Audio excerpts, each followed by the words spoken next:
पे खर्चा करने के बाद एक बार पूछ लिया करो।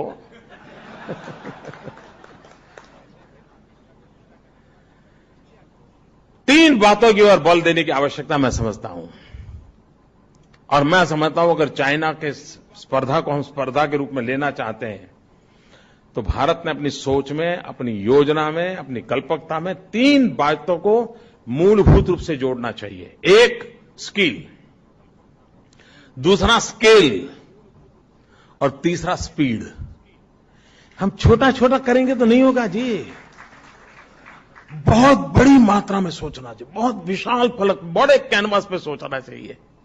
ये हम क्या करते हैं, 0.1% आगे जाएंगे, 0.2%, उसी में कभी तो आएंगे 0.001% जाएंगे। यही इससे नहीं होता है जी। बहुत बड़ा सोचना चाहिए और देखना, बहुत बड़ा सोचते हैं। मैंने एक दिन प्रधानमंत्री से मेरी बात हो रही थी, मैंने कहा देखिए साहब, आखिरकार पूरे चीन की चर्चा कहीं नहीं हो रही है। वो भी दिखाते हैं दुनिया को तो शंघाई ही दिखाते हैं, पूरा चाइना थोड़ा दिखाते हैं।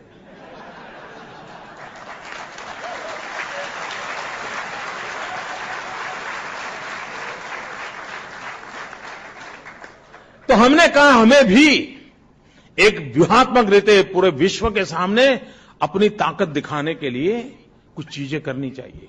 ये 26 जनवरी को हमारे मिलिट्री पावर का शो ऑफ स्ट्रेंथ क्यों होता है? क्या वो हमारी मिसाइल वो विजय चौक से निकले तो ही देश सुरक्षित होता है क्या? वो दुनिया को दिखाने के लिए होता है कि बेटे हम भी दम वाले हैं, इसीलिए तो होता है जी। और हमारे लोग हैं, उनका भी विश्वास बढ़ता है, हाँ हमारे पास ये मिलिट्री पावर है, और इसलिए 26 जनवरी को बहुत बड़ी परेड में हमारी ताकत का दर्शन होता है। उसी प्रकार से बिजनेस वर्ल्ड में भी आवश्यकता होती है। तो मैंने प्रधानमंत्री के कहा साहब एक छोटा सा काम कर दीजिए, Ahmedabad Mumbai high speed bullet train चालू करवाइए। उससे क्या, मैंने कहा दुनिया को हमारी ताकत का परिचय होगा। ट्रेन से वो को बैठने के लिए आने वाला नहीं है, ये हम भी कुछ कम नहीं है, वो भी करना पड़ता है जी। अभी मैंने एक सपना देखा है, मैं पूरा करूंगा उसको। मैं एक स्टैच्यू ऑफ यूनिटी बनाना चाहता हूं।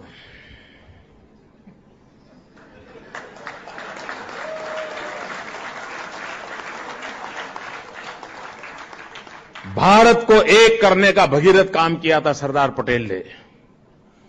उस सरदार पटेल का मुझे विशाल प्रतिमा खड़ी करनी है, और उसको मैंने नाम दिया है स्टैच्यू ऑफ यूनिटी।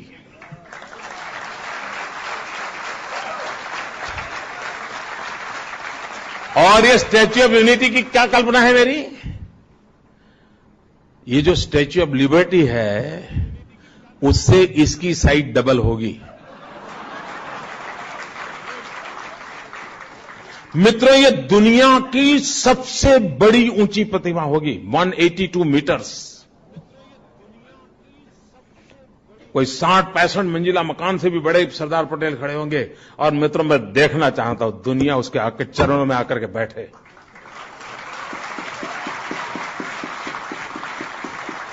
ये मिजाज चाहिए। हाँ होता है, करते हैं, आता है।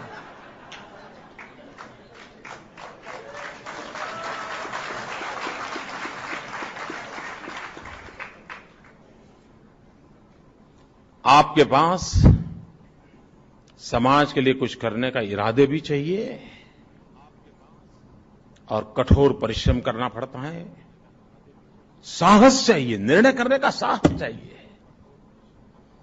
तो आप स्थितियां बदल सकते हैं जी। हमारे देश में गंगा और यमुना की सफाई के लिए पता नहीं क्या कुछ खर्च नहीं हुआ है, और कितने प्रधानमंत्री आकर के गए उससे। हमने एक छोटा सा काम किया, छोटा ही पैच था, साबरमती हमारा रिवर फ्रंट बनाया। किसी समय हमारा साबरमती गंदी नाला जैसा था, आज जाके कोई देखे साहब, हिंदुस्तान में पहला ये प्रोजेक्ट हुआ है, सफल हुआ है, और काम ऐसा किया है कि उसका खर्चा निकल जाएगा। हम तो पक्के अहमदाबादी है ना, सिंगल फायर डबल जर्नी।